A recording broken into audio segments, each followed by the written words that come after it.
नमस्ते बच्चों, आज के इस वीडियो में week 4 a talk without hearing class 9th English bridge course student workbook के वीक 4 को हम सॉल्व करेंगे और इसका नाम है ए टॉक विथआउट हियरिंग। तो बच्चों, आपके वीक 4 का कंप्लीट सॉल्यूशन विथ एक्सप्लेनेशन के साथ हम देखें। इससे पहले आप देख सकते हो, ये है आपकी bridge course 2026-27 English class 9th की स्टूडेंट वर्कबुक। और बच्चों, जो आपकी बुक है टोटल आपके 8 सप्ताह में डिवाइड है। आज के इस वीडियो में हम आपका वीक 4 यानी कि सप्ताह 4 का कार्य कंप्लीट करेंगे। इसे आपको दिया है ए टॉक विथआउट हियरिंग। ये आपके पेज नंबर 22 से स्टार्ट होकर पेज नंबर 27 तक दिया गया है। तो चलिए बच्चों, बिना देर किए वीक 4 ए टॉक विथआउट हियरिंग को हम एक्सप्लेनेशन के साथ में इसके सारे प्रश्नों के उत्तर कंप्लीट करते हैं। देखिए बच्चों, ये आपको स्टोरी दी है, इसके नीचे जो आपको क्वेश्चन दिए हैं उनके आंसर जस्ट नीचे मैंने अच्छे से यहाँ पे लिख रखे हैं ताकि आपको प्रश्न का उत्तर अच्छे से समझ आए। अगर आप डायरेक्ट प्रश्न और उत्तर लिख लोगे तो पूरी जो स्टोरी है आपको समझ नहीं आएगी और क्वेश्चन भी आपको अच्छे से याद नहीं होंगे। इसके लिए हम क्या करेंगे, पहले जो हमें स्टोरी दी है इसे हम समझेंगे, इसके बाद में जो आपके प्रश्न और उत्तर हैं उनके आंसर करेंगे। तो चलिए बच्चों, पहले मैं स्टोरी आपको समझाता हूँ, इसके बाद में हम क्वेश्चन और आंसर को सॉल्व करेंगे। इन अ स्मॉल विलेज यानी कि एक छोटे गांव में there lived a rich man, वहाँ पे एक अमीर आदमी रहता था। He had a friend who could not hear, उसका एक दोस्त था जो सुन नहीं सकता था। The deaf friend learn that the rich man was ill, जो उसका दोस्त था सुन नहीं सकता था, उसे पता चला कि उसका जो अमीर दोस्त है वह उसे बुखार आया हुआ है। So he want to afternoon to visit the rich man, तो उसने शाम को अमीर आदमी के पास जाने का सोचा। I must see my friend and try to make him happy, he said to himself, उसने मन ही मन सोचा कि मैं अपने दोस्त से मिलूंगा और उसे खुश करने का प्रयास करूंगा। But I must think of what I am going to say, लेकिन मैं सोच लेता हूँ कि मैं उससे क्या कहूँगा। I must take care and not say anything, उसने सोचा कि मैं ओनली ऑन उसकी केयर करूंगा और उससे कुछ नहीं बोलूँगा। That might make him angry, तो वह गुस्सा हो जाएगा। फर्स्ट आई विल आस्क, उसने सोचा कि पहले मैं पूछूंगा। Well how are you today, यानी कि तुम आज कैसे हो। तो फिर वह आंसर देगा फाइन, यानी कि मैं अच्छा हूँ। तो वह बोलेगा thank you. Then I will ask him about his food, फिर मैं उसके खाने के बारे में पूछूंगा। तो वह कहेगा राइस विथआउट सॉल्ट, यानी कि उसने चावल खाए हैं बिना नमक के। एंड आई विल से, फिर मैं कहूँगा दैट्स गुड फॉर यू, यानी कि यह तुम्हारे लिए अच्छा है। आई होप इट हेल्प यू, मैं आशा करता हूँ कि यह तुम्हारी मदद करेगा। देन आई विल आस्क, फिर मैं पूछूंगा हु इज़ योर डॉक्टर, यानी कि तुम्हारा डॉक्टर कौन है। And he will tell me that such and such person his doctor, फिर वह मुझे बताएगा कि उसका फलाना फलाना डॉक्टर है। ठीक है। And I will say I hope good God will help him with his work, फिर मैं उससे बोलूँगा कि भगवान तुम्हारे काम में तुम्हारी मदद करे।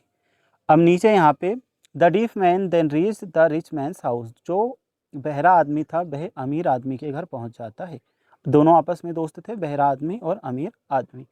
Set down near his bed, और जो अमीर आदमी था उसके बेड के पास बैठ जाता है। The rich man was too sick and was not too happy to leave to have someone to talk, अमीर आदमी बहुत ज़्यादा बीमार था और वह किसी से भी बात करके खुश नहीं होने वाला था। तो जो डीफ व्यक्ति था जो सुन नहीं सकता था वह बोलता है my dear friend how are you, ask the deaf man. जो डीफ मैन होता है जो सुन नहीं सकता वह व्यक्ति बोलता है कि मेरे प्यारे दोस्त तुम कैसे हो।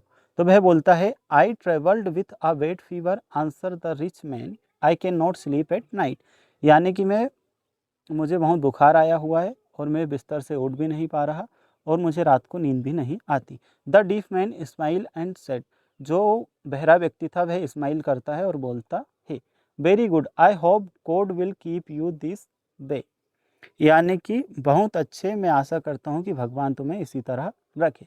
Then he ask what do you eat, फिर वह पूछता है कि तुमने क्या खाया। जो डीफ मैन था वह बहरा व्यक्ति था, वह उससे पूछता है कि तुमने आज क्या खाया। By this time the rich man was angry, तो इस टाइम पे जो अमीर आदमी होता है वह क्या गुस्सा हो जाता है। द डस्ट ऑफ द अर्थ, और कहता है कि मैंने मिट्टी खाई है, यानी कि पृथ्वी की जो धूल होती है वह खाई है। He answered that goods for you, फिर जो बहरा व्यक्ति होता है वह बोलता है कि वाह ये तो तुम्हारे लिए अच्छा है। Said the deaf man I hope it help you and tell me who is your doctor. फिर वह पूछता है कि तुम्हारा डॉक्टर कौन है। तो doctor cried the rich man death himself, वह रो कर के बोलता है कि मेरी मौत ही मेरी डॉक्टर है। Oh that's good said the deaf man, deaf man बोलता है कि यह तो अच्छा है। आई hope God will help him with his work and he return home, वह बोलता है कि भगवान तुम्हारे काम में तुम्हारी मदद करे और तुम जल्दी ही, और वह अपने घर जल्दी ही आ जाता है। तो इस तरह से बच्चों पूरी स्टोरी थी, स्टोरी हम समझ चुके हैं। इसके बाद में हमें यह दिया है अंडरस्टैंडिंग द पैसेज। अब यहाँ से सारे जो पैसेज दिया है इसका प्रत्येक क्वेश्चन और प्रत्येक क्वेश्चन का आंसर हम सॉल्व करेंगे। Where did the rich man live, जो अमीर आदमी था वह कहाँ पे रहता था। पहली ही लाइन में पढ़ा था अमीर आदमी एक छोटे से स्मॉल विलेज यानी कि छोटे से गांव में रहता था। ही lived in a very large and grand house in the centre of the village, यानी कि बहुत बड़े लार्ज एंड ग्रैंड हाउस। तो देखो बच्चों कुछ मिस्टेक्स थी जो मैंने सही कर दी हैं। यहाँ से हम प्रॉपर सारे क्वेश्चन के आंसर देखेंगे। Answer the following question, where did the rich man live, यानी कि अमीर आदमी कहाँ पे रहता था।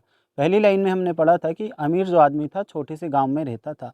The rich man lived in a small village, ये आपके पहले नंबर के क्वेश्चन का आंसर है। सेकंड हमारा क्वेश्चन है what's problem did the rich mains friend have, जो अमीर आदमी था उसके दोस्त को क्या प्रॉब्लम क्या समस्या थी। आंसर लिखेंगे the rich mains friend was deaf he could not here, यानी कि जो अमीर आदमी था उसका दोस्त डीफ था, बहरा था और वह सुन नहीं सकता था।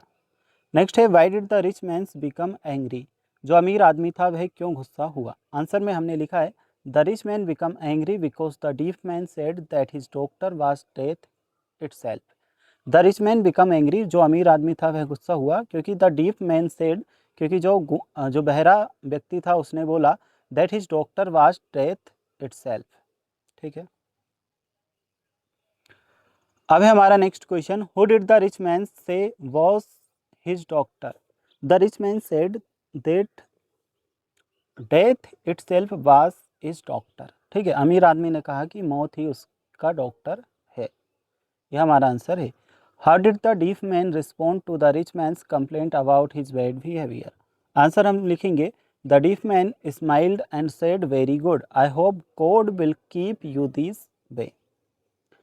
अब इसके बाद अगला हमारा क्वेश्चन है what did the deaf man do at the end of the story, जो बहरा व्यक्ति था उसने स्टोरी के लास्ट में क्या किया। आंसर हमने लिखा है at the end of the story the deaf man thank God in his heart and return home, जो बहरा व्यक्ति था उसने भगवान को धन्यवाद दिया और रिटर्न अपने घर आ गया। अब हमारे पास में fill in the blanks, the rich man said he was troubled with a bad fever, यानी कि वे बहुत बेकार बुखार से पीड़ित थे। The deaf man learn that the rich man was ill, इसमें हमारा आंसर आएगा इल। ठीक है, नेक्स्ट है the dust of the earth answered the rich man when he ask what he eat, answer आएगा हमारा अर्थ। नेक्स्ट है the deaf man hope God would help the doctor with lies death itself, ये आपका answer आएगा। Next है at the end of the story the deaf man return home, answer आप लिखोगे return.